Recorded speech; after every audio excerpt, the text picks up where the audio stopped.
This is how you make a wrist roller, which is really good for developing forearm strength.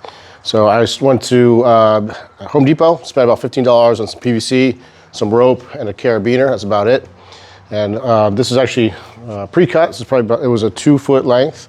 This is perfect. It's probably about 1 inch thickness or diameter. So I just drill a hole in the center, and you take the rope, push it through, tie a knot.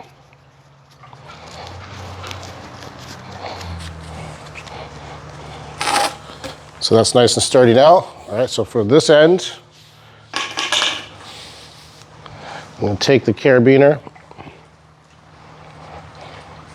put that through. For this, I like a hinge knot. You can do any knot you want, but basically what you do is wrap around twice, like this, and then come through over the top.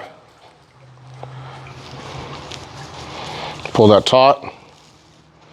So it should look like this when it's done. That's a hinge knot. These are nice because the more you pull it, the tauter it gets. So that's pretty much, you're done now. Then you just take the weight, come through, and you've got a wrist roll.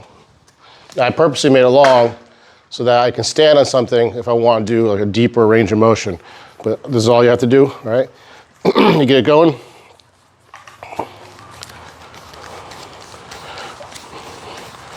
All the way up, and then slowly bring it down. And there you go, you have a wrist roller.